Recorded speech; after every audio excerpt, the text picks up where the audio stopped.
Hello and welcome to Number by Color. My name is Todd, and today we are talking about Kingdom Hearts. Actually, we're talking about Kingdom Hearts Final Mix, the one you can find on Kingdom Hearts HD 1.5 Remix, and Kingdom Hearts HD 1.5 plus 2.5 Remix, and Kingdom Hearts The Story so far. There are so many places you can find this game. Anyway, Kingdom Hearts originally released on the PlayStation 2 in 2002, and up until this point we hadn't really seen many big RPGs released for the PS2 from Square. The only ones we really had were The Bouncer and Final Fantasy X, and out of those two, only one of them was really a significant, substantial, meaty RPG experience, but I'll let you be the judge of which one that was. So Kingdom Hearts releases, and in my opinion, it really knocks it out of the park as far as what it was and what it was offering, a weird combination of Disney characters and worlds and Final Fantasy characters and worlds mashed together in some weird action RPG story. It doesn't seem like it should work, but it really does, and it's interesting, it's charming, it's got great music, it's got great characters, it's got a lot of heart. However, that's not to say that there are not bad things about the game. There are, but I think there are definitely more positives than negatives. But let's get into it. So I want to start off talking about the story of Kingdom Hearts, because for as complicated and convoluted as the story does get in later installments in the series, the story of the first game is actually pretty simple and straightforward. And it's actually pretty good. So the story begins by introducing to us three friends who live on Destiny Islands, Sora, Kairi, and Riku, and they're doing what teenagers do best, building a raft in order to escape their boring and mundane lives and travel the world. Well, except, as far as we know, their world is literally only the islands that they live on, so they're not going to get very far before they're in for a rude awakening. Anyway, they don't even have time to discover this, because before they can even finish building the raft, a random door appears in a cave, which links their world to all the other worlds, thereby allowing Heartless to descend upon their world and destroy it. Our three friends, Sora, Kairi, and Riku, are sent off to different worlds, separated, alone, abandoned. Their world is destroyed. The end. But not really. Our protagonist, Sora, wakes up in Traverse Town. He doesn't know what's going on. He's never been there before. He's alone. He's scared. But he starts looking for his friends, Kairi and Riku. Unfortunately, he doesn't find them there, but he does find Donald and Goofy, who are also looking for their missing friend, King Mickey. Those two realize Sora can wield what's known as a Keyblade, which is really one of the only weapons that's useful against the Heartless, so the three team up and start traveling the worlds looking for their missing friends. At first, we're led to believe that the story is nothing more than finding our friends, defeating random Heartless, and restoring Destiny Islands, but soon we discover that there is more going on than we originally thought. A Sinister Six-style supergroup of Disney villains has been formed by none other than Maleficent and tasked to find the 7 princesses of Heart and kidnap them.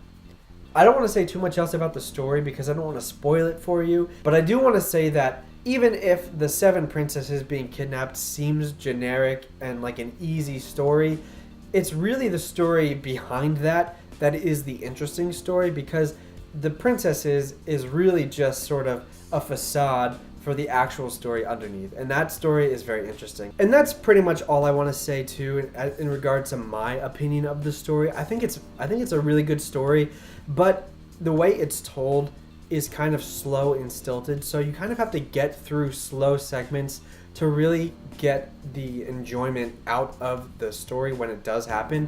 But I think the payoff is worth it, so playing through the slow segments is really not that difficult, because even though there's not a lot of story, it's made up for with the combat and the gameplay, which I will get to in a minute. Really quickly, I want to touch on the sound design and the music in the game. And while the sound design in general is fine, I don't think it's like fantastic or anything, but the sound effects are pretty good and they fit the context of the game and what it's going for. The music, on the other hand, is very good, and that is partially due to the original music that was made specifically for Kingdom Hearts and the sort of slightly remixed orchestral versions of the Disney themes that are used in each world. Those themes are classic and timeless, and Obviously, maybe if you haven't had as much experience with these older worlds and movies from Disney, then you might not really have that same nostalgia and feeling for them. But the music does stand on its own, regardless of if you know it or not. And the original music for this game is also top notch.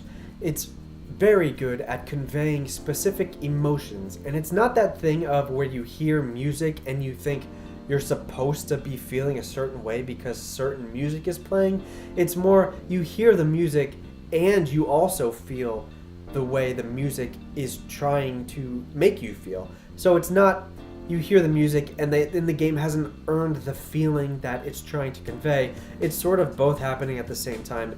In my opinion, it feels very good, it feels organic, and the music itself stands on its own. Other than that, I don't have too much else to say about the music and the sound specifically for this game, but they are very good. They do not detract at all from the gameplay experience. In most cases, they enhance it, so I think that is a very good thing. Next, I want to talk a little bit about the gameplay, and in my opinion, this is probably where Kingdom Hearts shines the most, especially later in the series. The story gets so complex that if you're not really paying attention to it, it will go way over your head and you won't understand what's happening. But the redeeming quality of this series, probably in anybody's mind, is the gameplay. Because if the gameplay wasn't good, people are definitely not coming back for the story. So what is the gameplay in the first game? Well, it's actually, at this point in 2019, it is very basic compared to where action RPGs are, but for the time, it was actually pretty good. The general moment-to-moment gameplay is action RPG, combat, magic, and some light platforming, and that's pretty much it. As far as combat goes, I think the game was actually a little bit ahead of its time in the way that it used the directional pad and the analog stick. Up to this point, games hadn't really differentiated the use of the two. Either they would use one or the other, or both for the same purpose. In this game, they would use the left stick to move the character and the directional pad to navigate the menu on the screen, which I think works pretty well, except when you're in frantic combat. It's hard to move your character out of the way and dodge attacks while navigating the menu, because you need to do it in such a way where you sort of contort your fingers unless you really know what's going on. There are use of shortcut buttons, so if you push a shoulder button, then you bring up a magic menu where you can have shortcuts to magic, so you don't have to scroll all the way through your magics every time you want to cast something. But other than that, it does work pretty well.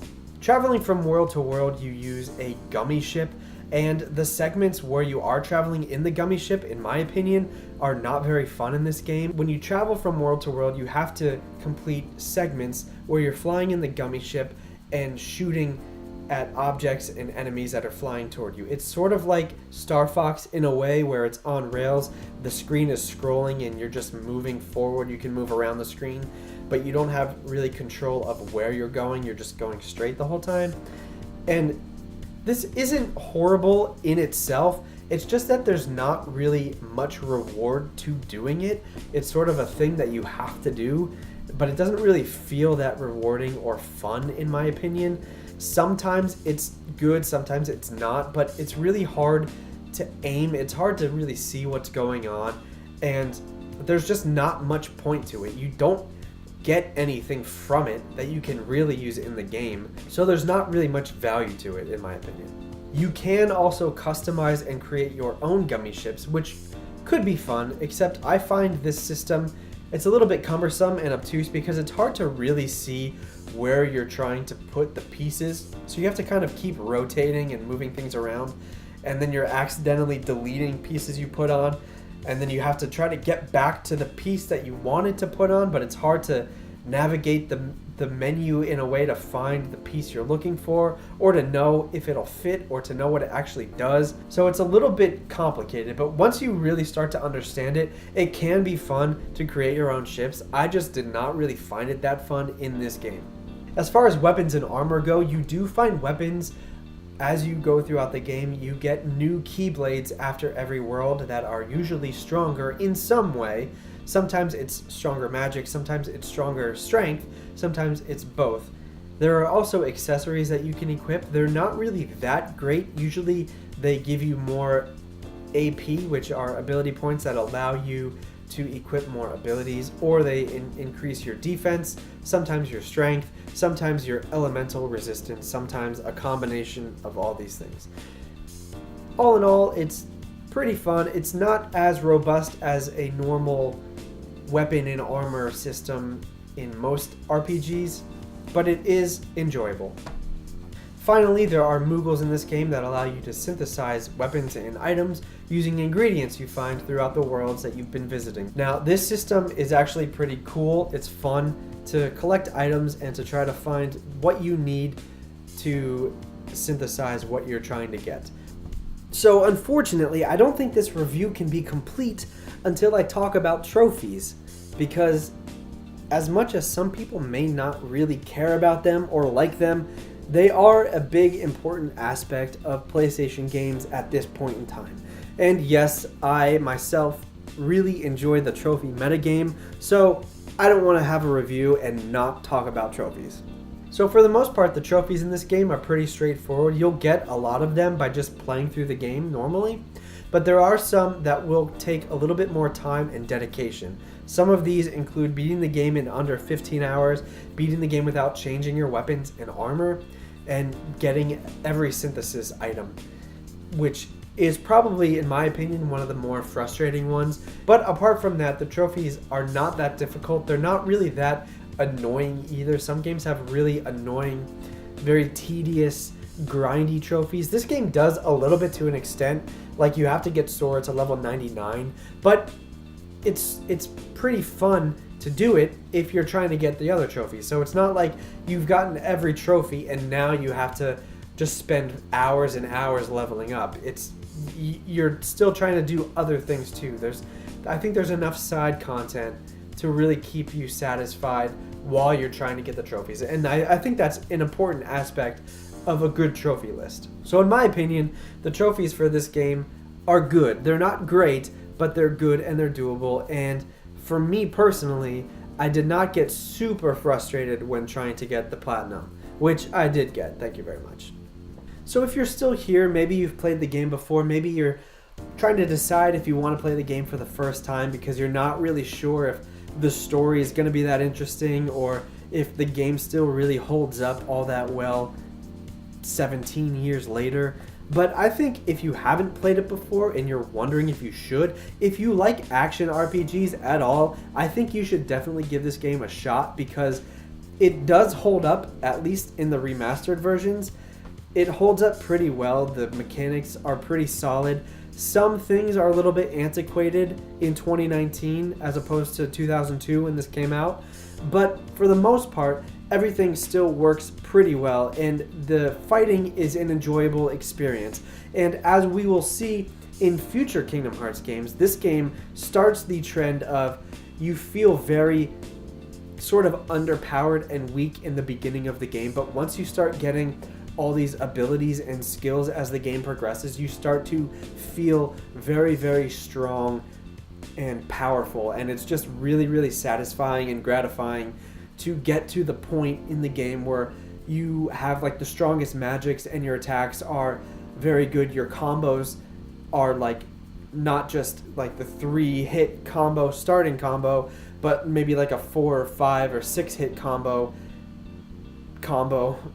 But yes, anyway, I think everybody should try this game at least, if not for the story, which may or may not turn you off because it's Disney characters and big bright colors and big feet and all these kinds of things, but the gameplay is where this game really shines. The gameplay and the music, I would say, are the two strongest aspects of this game, and really the non-Disney related story, the original story of Kingdom Hearts, at least in the first game, to me is very compelling and a good reason to jump in and try it.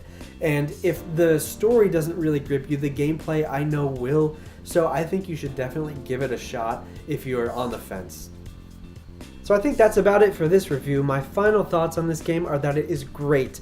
It is a very, very great game. I really enjoy it. I've played this game probably at least 5 times, and every time it still is fun for me, even though I know what's going to happen and I know the worlds that I'm exploring. It is still a very enjoyable game, and that may be linked to nostalgia. That may be linked to I was a sophomore in high school when this came out, so that probably has something to do with it. But really, the music and the gameplay are where this game shines, and I think it sort of transcends a childhood memory, and it is still enjoyable now for newcomers as it was then for newcomers. So anyway, let me know what you think down in the comments. I would love to hear your opinions on this game, what you think about it, if you've played this for the first time recently or if you played this when it originally came out. For now, I've got to go, but please remember to like and share this video and subscribe to my channel if you haven't already. It's a great way to keep up with me and what I'm doing here on YouTube. Plus, it makes me feel really good. You can also find me on twitch.tv/numberbycolor, where I play games every single week. It's a lot of fun, and I think it would be more fun if you came to hang out. For now though, thank you for watching, and I'll see you next time. Have a good night.